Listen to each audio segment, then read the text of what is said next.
we're using him for something else. Can you do something with Gwen Stacy? And Gwen, was like, famously pretty much the only character in comics that ever stayed dead. So it was kind of weird. We're like, oh no, yeah, we'll try to figure out something. Rico, what is a colorist? Colorist is somebody who gets black and white art from comic artists, and they, you know, put the color on it. And Rico, how does one get a job in comics? Like, what was your personal experience getting into comics? It seems like it's different for everyone. My experience was I had a acquaintance who I designed a website for. I was kind of learning Photoshop at that time, like teaching myself. He had a bunch of black and white art that I was putting on his website for sale, and I just practiced on it. And he liked it.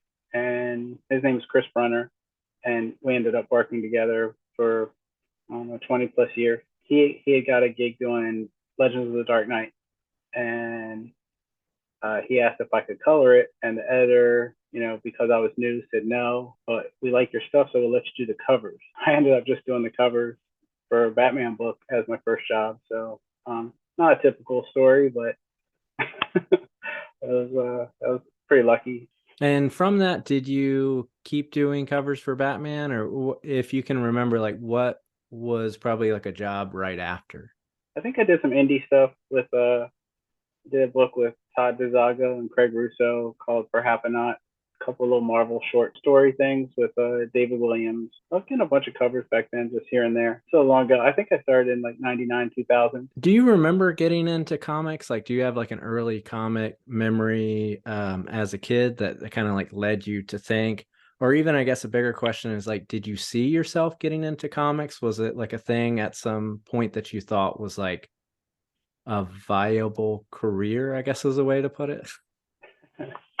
um, as a kid, I don't think I really thought of it as a job. I remember there was a 7-Eleven right down the street from my grandma's house in Northeast DC, and she would give me, a couple bucks and say, I need this. Go get yourself a Slurpee and a comic and whatever she wanted. So that was like a big treat. And then, of course, Slurpee cups at that time had Marvel characters on them too. So it was just always around for me. Comics were. Then I remember going to visit my grandmother, a different grandmother in Florida, and she had bought me a Superman coloring book.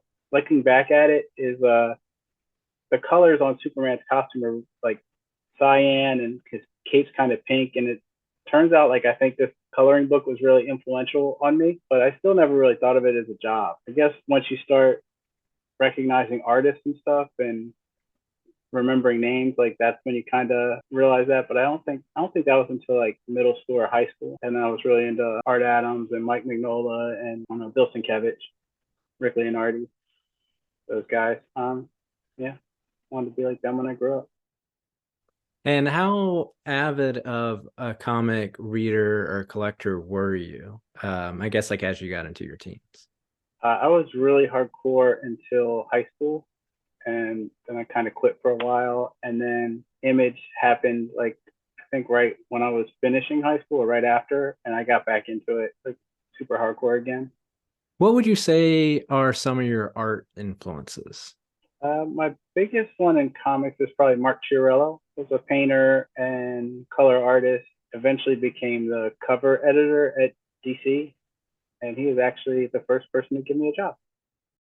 So I know that personally, I know that you're into music a lot. So how do you feel like some of your musical influences influence like how you think about comic art, or does it? So I grew up reading comics and being in bands, and I was a singer in one band, but I was almost always like a bass player in bands. So I kind of think that in comics I've been kind of in the same kind of role, like a support role, more than like a lead creative role. I'm really into collaboration. I don't know, in indie comics that's frowned upon, but in mainstream comics, like that's the whole job, is being able to work well with others. I think that's kind of my lane. I mean, I make stuff on my own too, but like collaborating with others is more fulfilling to me.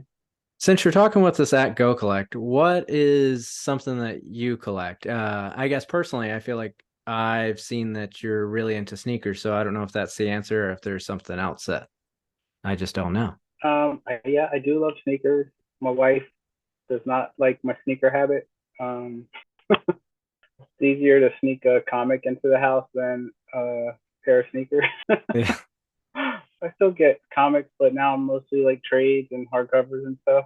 Uh, less single issues. I've never really been a slab person. At cons, like I always see the CGC and CBCF people always come by and get stuff signed. So I mean, it the people who are getting them seem really happy. So I just like reading comics, but you know, to each their own, right? Have you gotten in line to buy sneakers? Like, have you gotten the email and then you just kind of stand in line overnight or for a few hours? No, I've never waited in line for shoes. I enter drawings and stuff and lose most of the time, like everybody else, I guess. I got some ones coming from our local place, the Social Status. I actually won my first time there. Like I've entered that for years and never won one, but I just won one. I'll put Yeah. them on my Instagram for everyone to see. Yeah. And well, how, if you're comfortable to say, how deep do you think your collection of sneakers is at this point? I probably have about 50 pairs. I mean, I'm not like some people collect just to have them, like as art. You know, I'm more of a wear your sneakers type of person, so I kind of wear them out and get rid of them. Yeah. Yeah. That's generally, I really wouldn't consider myself a collector, but I feel like I'll get a pretty cool pair, but then I'll just wear it out a bunch. And then people are like, which one? You know, they'll commend me for a while. They'll be like, this one's really cool. But I'll just, like, I've never been able to kind of like think about generally the idea of, I guess, really buying something that I don't use, which I know gets a little strange when I think about how much, like, how many records I've bought that like I haven't actually even opened or anything. So like you said previously, it takes all kinds, but yeah, I feel like, I almost wish I either had the space or sort of like the know-how, but it's just you kind of got to just pick a few battles with things that you collect. But I'm always kind of like interested in kind of like where sneaker collecting has gone. Have you ever like caught yourself like walking a certain way in your sneakers to not bend them? No, I'm hard on them. But yeah, with the comics thing, like my to read pile is like I don't use those. I have a stack of hardcovers that I still need to read. So how do you feel the comic industry now, I guess with like variant covers or really just as a whole, as a comic book artist, how does collecting help or like hurt what you do, if you understand what I'm saying? Think variant covers first of all help. It helps get a bunch of different people hired. It's money in people's pockets, but then also less money probably to dis- distribute between the creative team for the interior of the book, because that money could just be spent on one cover and then everyone else could get more money to do the inside. Another way collectability helps me personally is like at conventions. I don't really charge for signatures, but if a dealer comes by and they have a stack of the same book and just want me to sign 10 to 50 of them or whatever, they'll usually I say just whatever you think is fair, and they'll leave me some money. So it helps me at conventions, make money, which isn't always easy for a comic book colorist. I've been fortunate to work on like Spider-Gwen and some big collectible books, so dealers are still bringing them by for me. So a lot of times in comics, I find myself personally like I'll be like, oh, that guy wrote the comic, and I feel like that's how kind of culturally people do. So is there anything you would like to see change? Like, should the artist be part of the conversation more, or like it always seems to be it kind of falls to the writer first. Yeah, I think it all like comes down to deadlines and turnaround times on books. There's not enough lead time for one artist to stay with one writer on one character for an extended period of time unless an artist is super fast. And the way the quality of work is elevated, like from like over the past 20 years, it's like the people want that level of detail, but one artist can't keep that up, month in and month out unless they have, a big lead time on something. So I think that's why the writer's name is on everything, because they're the only one that's consistently on the book. And, artists are rotating in and out. So you mentioned Spider-Gwen, and I was wondering if you wanted to go into kind of like how that came to be or kind of the history of that, because I remember it being, personally, I remember there being like a show to celebrate, when Spider-Gwen came out. So like how did all that come to be for you?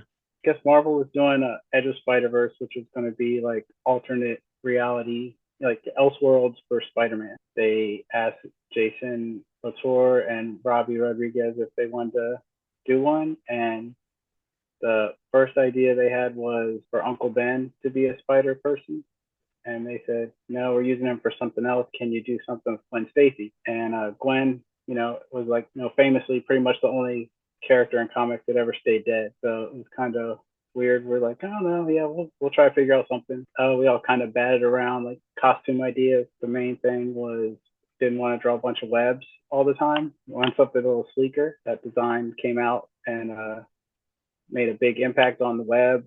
People were dressed up as her before the book was even out. Me and Robbie, we don't want like any dingy city stuff. Like we want it to be more like shiny and colorful like Akira. No earth tones on anything. So it just had a really different feel than Spider-Man, and I think a lot of people, like the younger generation, just really latched onto it as their Spider person. So I meet people at cons all the time say it got them back into comics. I meet people that said that was their first comic. I don't know. It was a big deal to work on something like that. I feel like it's I see kids at the airport in Spider-Gwen jammies. It's wild. So springboarding kind of off of that, like what are some other kind of things that you've worked on that you want to highlight here? My favorite book I'm working on right now is called Grimm. Comes out from Boom. I think the first two trades are out now. It has tons of variant covers if you're into variant covers. I really like Flaviano's regular covers. They're always like my favorite. But I think we just got renewed like through 30 issues. So I guess that'll be like two more trades at least. It's gonna end up being like one of the longer running things I've worked on, which is not as common at an indie company like Boom. Did some She-Hulk recently, did Batgirls recently. Right now I'm also working on Jason Aaron. I did that thing where I gave the writer all the credit because there's too many artists working on it for me to say all their names. But it's called Once Upon a Time at the End of the World. And the premise of that book is kind of like a post-apocalyptic world where two characters meet and kind of travel it together. Three different art teams, so each team handles a different period in the people's lives. And me and Nick Dragata are doing the old versions of them, kind of towards the end of their lives. The world is really screwed up at this point. Everything's on fire, and it's very fun. And work as a colorist from kind of like when you began to now, how do you feel like technology has changed like how you work? Like, and I'm guessing like in the beginning, even though it wasn't like that long ago in the scheme of things, would you ever have to like kind of travel to a location or get something in the mail? Like how does technology change that if it has at all? I came in like right at the tail end of like people doing marker guides. I have friends that worked at Lee Lowridge's studio in Savannah where they had to do all the scanning. Like they would actually get the art sent to them and have to do all the scanning and then color it. And that was kind of when Photoshop was really new. I came in right after all that. I guess the biggest changes since I've started are like tablets like Wacom, Cintiqs, and iPads and that kind of stuff. And there's a few new programs like a lot of people are coloring in Procreate. I still use Photoshop, like an old version of Photoshop. I have a massive tablet on my desk, but it is nice to be able to do stuff on the road now. Like if I have to, like if I want to go on vacation, like I don't have to cram to get everything done. Like I can actually, finish stuff up when I get to wherever I'm going. Well, Rico, I want to thank you for your time. Thank you so much for joining us. And I guess like just what is some other thing that you're kind of working on or you're excited about? Just kind of last words, so something that comes to your mind.